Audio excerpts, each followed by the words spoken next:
Hello students. तो जैसा कि मैंने बोला था कि आज मैं एनसीईआरटी के इम्पोर्टेंट क्वेश्चंस करवाने वाली हूँ, बताने वाली हूँ, वही आज मैं लेकर आई हूँ। अगर आप बिल्कुल टॉपर बच्चे हो, अच्छे मार्क्स लेने वाले हो, तो इन क्वेश्चंस को डेफिनेटली कर लेना, क्योंकि ये क्वेश्चंस में से क्वेश्चन आ सकते हैं। और अगर मीडियोकर बच्चे हो तो भी इन क्वेश्चंस को कर लेना, मतलब आपके मार्क्स गेन ही होंगे, डाउन नहीं जाएंगे, अच्छा कुछ अच्छा ही होगा। ठीक है। और जो बच्चे अभी तक ऐसा सोच रहे हैं कि हम पास होंगे या नहीं होंगे, तो ये क्वेश्चन करके चल जाना, डेफिनेटली पास हो जाओगे। ओनली ये क्वेश्चन से ही पहले स्टार्ट कर लेना। और एनसीईआरटी मैंने पहले भी बोला है कि अब उस तरह से बिल्कुल एक्सप्लेन करके पढ़ने का टाइम नहीं बचा है। अब हमें इंपॉर्टेंट क्वेश्चंस पे ही ध्यान देना है। तो वही इंपॉर्टेंट क्वेश्चंस आज मैं लेकर आई हूँ, जिनके बेसिस पे जो जिस टाइप के क्वेश्चंस मतलब बोर्ड में आते हैं, ठीक है, ईयर बाय ईयर देखा गया है, वही क्वेश्चंस यहाँ पे मैं लेकर आई हूँ। तो सब बच्चों को करना है, चाहे वो बेसिक है चाहे वो स्टैंडर्ड है, उनके मार्क्स गेन ही होंगे, कुछ ना कुछ इंप्रूव ही होगा। ठीक है, ये क्वेश्चंस पहले कर लेने, एनसीईआरटी करने बैठे हो तो ये वाले क्वेश्चन कर लो, सफिशिएंट है। ठीक है। तो देखो, first chapter real number 1.1 exercise, fourth fifth six seven main question है ये। इसी टाइप के क्वेश्चंस आते हैं, क्योंकि देखो जब हम कोई बुक पढ़ने बैठे उसमें एक्स्ट्रा क्वेश्चन बहुत सारे होते हैं, लेकिन जो बोर्ड में आने वाले क्वेश्चन होते हैं वो कम होते हैं। तो मैंने वो सारे क्वेश्चन यहाँ पे मार्क किए हैं। 1.2 का first and second question example जो आपके मेन इंपॉर्टेंट है इस चैप्टर में, वो है 1 एंड 6। और स्पेशल जो ये साथ में मैं बताने वाली हूँ कि आपको क्वेश्चंस के अलावा एनसीईआरटी में और कौन सी चीज इंपॉर्टेंट है जो आप लोगों को करनी है। तो यहाँ पे आपको क्या करना है, जो आपकी थ्योरम 1.1 है, ठीक है, उसे डेफिनेटली आप लोगों को लर्न कर लेना है, क्योंकि उसका प्रूफ नहीं आएगा, लेकिन उसकी स्टेटमेंट बहुत इंपॉर्टेंट है, वो आ जाएगी, तो वो आप लोग को करके रखनी है। Second chapter polynomial. देखो, मैं अपने हर वीडियो में बोल चुकी हूँ जहां पे पॉलिनोमियल की बात होती है कि पॉलिनोमियल एनसीईआरटी के बेस पे रहना बेवकूफी है। एनसीईआरटी में से क्वेश्चंस नहीं आते हैं। एनसीईआरटी सिर्फ बेस बनाती है, बिल्कुल स्टार्टिंग की चीज बताती है, बेसिक चीज बताती है, तो वो आपको सिर्फ उसके लिए करनी है, बाकी नहीं करनी है। कुछ क्वेश्चंस इंपॉर्टेंट है, देखो 2.1 आपको कंप्लीट करनी है, 2.2 का फर्स्ट का थर्ड फोर्थ और फिफ्थ पार्ट, सेकंड का सेकंड और फिफ्थ पार्ट, और थर्ड एग्जांपल क्यूबिक वाली है। देखिए, ठीक है, एक ही एग्जांपल है क्यूबिक की, और वो आपको करनी, ठीक है। इसके अलावा आपको इसमें से ज्यादातर alpha square, beta square, alpha plus beta, 1/अल्फा, 1/बीटा, सॉरी 1/बीटा रिलेशनशिप वाले क्वेश्चंस, ठीक है, ये क्वेश्चन मेनली आ जाते हैं। ये जो क्वेश्चन है आपको आरडी में मिल जाएंगे, और जो आप जो भी एक्स्ट्रा एग्जाम्पलर कर रहे हो या रिजल्ट फाइनल रिजल्ट वाली बुक कर रहे हो, कोई भी आप बुक कर रहे हो, उसमें ये वाले क्वेश्चंस मिल जाएंगे, तो आपको ये वहां से करने हैं। ठीक है, मैंने भी जो पीवाईक्यूज करवाए हैं उनमें भी ऐसे क्वेश्चंस हैं, तो वो कर लेना। ठीक है। थर्ड चैप्टर जो आपकी एनसीईआरटी है, बहुत अच्छी बुक है, सीरियसली थर्ड चैप्टर के हिसाब से बहुत अच्छी बुक है, बहुत सारे क्वेश्चंस उसमें से मिल जाते हैं। ठीक है, मैंने यहाँ पे आपको बहुत सारे क्वेश्चन करवाए हैं। देखो 3.1 का सेकंड थर्ड का third fourth and fifth and seventh question important है। ठीक है, उसके बाद 3.2 एक्सरसाइज जिसमें ग्राफ आ जाता है, उसमें आपका फर्स्ट का fourth part, six part, second question, third के ये 3 पार्ट डेफिनेटली कर लेना, वेरी इंपॉर्टेंट है। आने वाले, मतलब मैं वही क्वेश्चन बता रही हूँ जो मैक्सिमम एग्जाम में देखे गए हैं, सीरियसली ये बहुत बार आ चुके हैं, वो वाले क्वेश्चन है, मतलब इसी टाइप के क्वेश्चन। ऐसा नहीं कि सेम टू सेम हमेशा सेम टू सेम आते हैं, थोड़ी बहुत वैल्यूज चेंज करके इसी टाइप के क्वेश्चन आते हैं।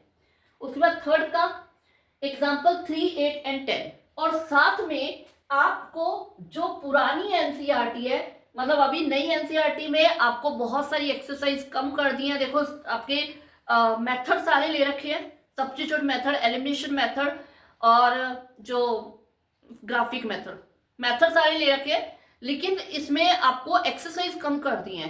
लेकिन जो पुरानी एनसीईआरटी में जो एक्सरसाइज में जो क्वेश्चंस मिलते हैं, स्पेशली 3.6 एक्सरसाइज में, तो वो क्वेश्चन वेरी वेरी इंपॉर्टेंट है, उनको करो। स्ट्रीम वाले क्वेश्चंस उसमें बहुत अच्छे क्वेश्चंस हैं, तो उनको करो, उसमें से डेफिनेटली उसी टाइप के क्वेश्चन बहुत आते हैं एग्जाम में, तो आपको उनको फॉलो करना चाहिए। तो उसके में क्वाड्रेटिक इक्वेशन में 4.1 का सेकंड का ये पार्ट, ठीक है, 4.2 के फर्स्ट का 4th 5th और 6th क्वेश्चन साथ में आपको कर लेना है 4.3 के ये और फर्स्ट एग्जाम्पल। ये तो है इसके इंपॉर्टेंट क्वेश्चन। लेकिन वही बात जो कि मैंने 3rd चैप्टर में बोली थी कि एनसीईआरटी के क्वेश्चन इंपॉर्टेंट है और बहुत अच्छे क्वेश्चंस हैं, लेकिन आपको इसमें भी ओल्ड एनसीईआरटी जो है वो जरूर करनी है, क्योंकि ओल्ड एनसीईआरटी में जो वर्ड प्रॉब्लम्स दे रखी हैं वो बहुत अच्छी दे रखी हैं 3rd और 4th चैप्टर में। ठीक है, इन दोनों चैप्टर में आप ओल्ड एनसीईआरटी अगर आप कर लेते हो अच्छे से तो डेफिनेटली आपका मतलब एग्जाम में हो जाएगा। वही जो ओल्ड एनसीईआरटी के वर्ड प्रॉब्लम्स है वही इस टाइम एक्स्ट्रा क्वेश्चंस में बन के आ रहे हैं, एग्जाम्पलर में आ रहे हैं, और जो ओसवाल की बुक है इन सब बुक्स में वो वाले क्वेश्चंस आ रहे हैं, क्योंकि वो क्वेश्चंस वेरी इंपॉर्टेंट है, तो वो जरूर फॉलो करनी है। ठीक है, उसके बाद 5th चैप्टर एपी सीरीज। हमें पता है एपी सीरीज के बहुत सारे समय, इतने समय के करते करते बच्चे कहते हैं टाइम निकल गया, बहुत ज़्यादा टाइम लग जाता है, तो इसलिए उसमें तो डेफिनेटली आप ये इंपॉर्टेंट क्वेश्चंस को नोट डाउन कर लो, ये क्वेश्चंस आप कर लो, हो जाएंगे। ये जो आपके लास्ट वाले क्वेश्चंस है, लास्ट वाले ये 3-4 क्वेश्चंस जो है ये मैं बच्चों को कहती हूँ तो डेफिनेटली कर लो, क्योंकि most of the time case study इनमें से बन के आ जाती है। ठीक है, तो ये क्वेश्चन बहुत इंपॉर्टेंट है और इन क्वेश्चंस को नोट कर लो। 5.2 के ये कुछ क्वेश्चंस हैं, देखो 5.3 के और 3 ये एग्जाम्पल्स भी। अगर आप एनसीईआरटी के इतने क्वेश्चन कर लेते हो तो डेफिनेटली इनसे रिलेटेड अगर कोई और क्वेश्चन आता भी है बाहर से तो वो भी आप सॉल्व कर लोगे, क्योंकि काफी प्रैक्टिस हो जाती है। ठीक है, उसके बाद टफेस्ट चैप्टर स्टार्ट हो गए, ज्योमेट्री स्टार्ट हो गई, ट्राइंगल चैप्टर। ठीक है, तो जो ज्योमेट्री के अंदर यहां तक तो अलजेब्रा चल रहा था, बच्चों को इजी लगता है।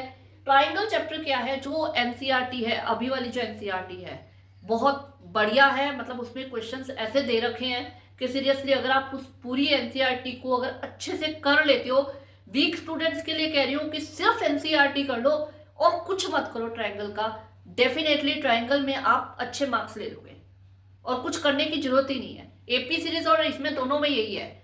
ठीक है, बहुत अच्छे क्वेश्चन एनसीईआरटी में मिल रहे हैं। एक्स्ट्रा क्वेश्चंस अगर आपको करने हैं तो बस वो पीवाईक्यूज जो एमसीक्यूज होते हैं वो मैंने भी करवा रखे हैं, वो वाले क्वेश्चंस कर लो। ठीक है, और उसके अलावा देखो मैंने इसमें कुछ एग्जांपल्स आपको करवाई है। और हाँ, इसकी थ्योरम जो है बीपीटी थ्योरम इस बार सबसे ज्यादा इंपॉर्टेंट थ्योरम मानी जा रही है कि ये आने के बहुत ज्यादा चांसेस हैं। ठीक है, बीपीटी थ्योरम का प्रूफ विद स्टेटमेंट मैंने भी जब करवाई थी तो उसमें स्पेशली बोला था कि इसकी स्टेटमेंट आपको लर्न करनी ही करनी है, और उसके साथ कन्वर्स ऑफ बीपीटी भी विद स्टेटमेंट आपको लर्न करनी है। ठीक है, और अगर ये 5 मार्क्स में क्वेश्चन आ जाएगा तो साथ में एक क्वेश्चन जुड़ के भी आ जाएगा बीपीटी बेस्ड ही एक सम और जुड़ के, जो कि इन्हीं में से आ जाएगा। ठीक है, और ये जो मैंने बनाए हैं कुछ डायग्राम, इन डायग्राम बेस पे एमसीक्यूज बहुत ज्यादा आ रहे हैं। ठीक है, मैंने भी कुछ क्वेश्चंस करवाए हैं तो आप वो भी देख सकते हो। इसके अलावा आपके पास मच बुक्स है, उनमें आप प्रैक्टिस कर सकते हो, तो उनमें ये काफी मिल जाएंगे। एक्सेप्ट दिस कुछ भी ट्रायंगल में ज्यादा करने की जरूरत नहीं है, आप एनसीईआरटी के ऊपर भी चले जाओगे तो बहुत अच्छा हो जाएगा। ठीक है, तो अब जो 7th चैप्टर है, ये 7th चैप्टर कोऑर्डिनेट ज्योमेट्री, बड़ा चुन्नू मुन्नू सा बड़ा छोटा सा चैप्टर है, बड़ा प्यारा सा चैप्टर है। आपको पता है मतलब ये चैप्टर ऐसा है कि मैं जिन बच्चों ने सिर्फ पास होने के लिए करते करते कुछ नहीं आता, मैं कहती हूँ ये 1-2 चैप्टर जो इजी बताती हूँ उनमें ये चैप्टर आता है। सिंपल चैप्टर है, 2-3 फॉर्मूले हैं। ठीक है, distance formula, section formula, mid point formula और वो क्या कहते हैं सेंट्रॉइड फार्मूला। ठीक है, ये फार्मूले कर लो, आपका चैप्टर कंप्लीट हो जाता है। बिल्कुल इजी सा चैप्टर है। और एनसीईआरटी कर लो तो एनसीईआरटी बेस्ड ही क्वेश्चन आते हैं। इवन कई केस बेस्ड क्वेश्चन इसमें से काफी बन जाते हैं। वो केस बेस्ड क्वेश्चन इसमें एनसीईआरटी के अंदर से ही आ जाते हैं। वो फ्लैग वाला क्वेश्चन है, एक वो चंपा चमेली वाला क्वेश्चन है, तो वो क्वेश्चन इसी में से आ जाते हैं। दो इसकी एग्जाम्पल भी मैंने 1 और 9 करवाई है, तो इसे डेफिनेटली कर लेना। मतलब जिनको कुछ नहीं आता वो तो कर ही लेना। ये चैप्टर तो मतलब बिल्कुल ऐसे ही आ जाता है, पास होने के लिए बहुत अच्छा चैप्टर है। ठीक है, उसके बाद आता है 10th का सबसे बड़ा, क्या बोलोगे इसे, राक्षस, ट्रिग्नोमेट्री। ठीक है, जिससे हर एक को डर लगता है, ट्रिग्नोमेट्री। इसके तो मैम आप क्वेश्चन बता ही दो कि कौन से मेन क्वेश्चन है, तो मैं बता रही हूं, बाकी सब तो करो नहीं करो। ये 4th क्वेश्चन 8.3 का 4th क्वेश्चन के सारे पार्ट मैंने भी सारे के सारे, मैंने किसी चैप्टर के सारे क्वेश्चन नहीं कराए, लेकिन इसके सारे के सारे पार्ट की वीडियोस मेरे पड़ी हैं चैनल पे, आप उसको देखो। मैंने विद एक्सप्लेनेशन आपको दिए हैं, आप उनको अगर कर लोगे सीरियसली, उनके बेस्ड क्वेश्चन भी अगर आ जाता है तो वो भी मतलब हो जाएगा। और बाकी ये देखो ट्रिग्नोमेट्री का कोई अंत नहीं है, ये हम सब जानते हैं, इसीलिए ट्रिग्नोमेट्री टफ है कि एंडलेस है ये। लेकिन मोस्ट ऑफ द टाइम पिछले कई सालों में देखा गया है कि इसी के पार्ट्स में से या इन एग्जांपल्स में से क्वेश्चन आ ही जाता है। ठीक है, जो बड़ा क्वेश्चन है वो आ ही जाता है। इसीलिए मैं बच्चों को एनसीईआरटी पे जोर दिलवाती हूँ। एनसीईआरटी एक तो बिल्कुल बेसिक चीज है, ठीक है, इसके बेस मतलब अगर आप इजी है, बेसिक है, आसानी से हो जाती है और लिमिटेड है, तो इसको अगर आप कर लेते हो तो डेफिनेटली मैं बच्चों को बोलती हूँ कि अगर आपने एनसीईआरटी अच्छे से कर लिया, 70 मार्क्स कहीं नहीं गए। आउट ऑफ 170, 80 में से 70 नहीं बोल रही हूं मैं, आउट ऑफ 170 मार्क्स बोल रही हूँ, तो 70% मार्क्स कहीं नहीं गए सीरियसली, क्योंकि एनसीईआरटी बहुत अच्छी बुक है। उसके बाद जब एनसीईआरटी हो जाए, एनसीईआरटी अच्छे से हो जाए, उसके बाद करो आप और बुक्स भी करो, एक्स्ट्रा क्वेश्चंस करो, अच्छी बात है। एमसीक्यूज और केस बेस्ड क्वेश्चन के ऊपर टाइम लगाओ, असर्शन रीजंस करो, क्योंकि वो तो डेफिनेटली बाहर से बन के आते हैं, तो वो उनके ऊपर टाइम लगाना चाहिए। अदर क्वेश्चन भी आप अदर बुक से कर सकते हो, बहुत अच्छा रहेगा। ठीक है, तो आगे आता है एप्लीकेशन ऑफ ट्रिग्नोमेट्री। पता ही है कि एक ही एक्सरसाइज है, लिमिटेड क्वेश्चन है, एक ही फॉर्मूला है, तो सिंपल, वैसे ही बहुत सिंपल हो जाता है क्वेश्चन। ठीक है, एनसीईआरटी जो ट्रिग्नोमेट्री का जो चार्ट है उसके ऊपर पूरा बेस्ड है, और वो चार्ट बनाना मैंने 1 मिनट के अंदर बता रखा है शॉर्ट में, वो भी आप देख सकते हो। तो इसमें ये सारे क्वेश्चंस और ये एग्जांपल्स, ठीक है, कर लो। इसमें वही है कि इसका भी क्वेश्चन ज़्यादातर एनसीईआरटी बेस्ड ही आ जाता है, तो आप इसके भी क्वेश्चन इसी में से कर लोगे तो हो जाएंगे। इसीलिए देखो मैं हमेशा बोलती हूँ कि एनसीईआरटी सबसे पहले करो, क्योंकि एनसीईआरटी के ऊपर जो बेस्ड क्वेश्चन होते हैं या एनसीईआरटी में से जो क्वेश्चन है 70-80% आपका पेपर इसी में से बन जाता है। ठीक है, तो आप उसे करके, अगर कुछ नहीं आता ना तो एनसीईआरटी करके उसको साइड में रख दो, तो डेफिनेटली आपके बहुत अच्छे मार्क्स आ जाएंगे, उस पर कम रहेंगे ही नहीं। तो एनसीईआरटी तो सबसे इम्पोर्टेंट पार्ट है, एनसीईआरटी कर लो। और जिनको कुछ नहीं आता वो सीरियसली एनसीईआरटी के ये इंपॉर्टेंट क्वेश्चन करके चला जाए, अच्छे मार्क्स हो जाएंगे। ओके, तो चलते हैं हम अपने चैप्टर नंबर 10 पे। ये कुछ मैंने सब आपको बता दिए हैं, बहुत एक छोटा सा चैप्टर है वैसे भी, ठीक है, जल्दी हो जाएगा। लेकिन इसमें एक बात ध्यान रखना, ये जो एग्जाम्पल्स है ये वेरी वेरी इंपॉर्टेंट एग्जाम्पल्स हैं, आपको पिछले कई सालों से एग्जाम में आ ही रही हैं, सेम टू सेम एग्जाम्पल्स आ रही हैं। ठीक है, आप उठा के देख लेना, उसमें ये एग्जाम्पल बहुत इंपॉर्टेंटली आ रही हैं, तो इनको तो कर ही लेना, कुछ और करो नहीं करो, इनको करना ही करना है। और साथ में ये दोनों थ्योरम देखो, इन थ्योरम में भी ज्यादा इंपॉर्टेंट 10.2 थ्योरम है, इसका आपको पूरा प्रूफ इंपॉर्टेंट है। लेकिन 10.1 थ्योरम भी करनी है, इसकी स्टेटमेंट डेफिनेटली लर्न करनी है, बहुत से सब में काम आती है, लेकिन 10.2 थ्योरम ज्यादा इंपॉर्टेंट है। ओके, तो अब चलते हैं आगे chapter 11 area related to circle. Area related to circle के अंदर आपके ये क्वेश्चंस मैंने मार्क किए हैं। ठीक है, इसमें सेकंड एग्जांपल इंपॉर्टेंट है, लेकिन लेकिन लेकिन लेकिन ओल्ड एनसीईआरटी फॉलो करनी है। क्यों फॉलो करनी है? क्यों फॉलो करनी है? क्योंकि जो area related to shaded region है वो क्वेश्चन वैसे आपके अभी हट गया है, ठीक है, लेकिन अभी भी इम्पोर्टेंट है, आने के चांसेस रहते हैं, तो इसलिए कुछ हम सैंपल पेपर्स में देख चुके हैं, तो वो भी आपको करना है, मतलब वो पार्ट भी आपको समझ के रखना है। ठीक है, कुछ इस टाइप की जो शेप्स होती हैं, ये शेप्स, ये शेडेड दे रखा है, ये शेडेड दे रखा है, ये शेडेड दे रखा है, ये शेडेड दे रखा है, रीजन वाले क्वेश्चंस आने के चांसेस हैं, थोड़ा बहुत इनका कंसेप्ट क्लियर कर लेना। ठीक है, आप अभी की एनसीईआरटी के ऊपर डिपेंडेंट मत रहना, वो क्वेश्चंस आ रहे हैं तो वो ओल्ड एनसीईआरटी में से वो क्वेश्चंस कर लो। ठीक है, थोड़े बहुत कर लो, उसका कंसेप्ट क्लियर कर लो एटलीस्ट। ठीक है, उसके बाद chapter 12 surface area and volume.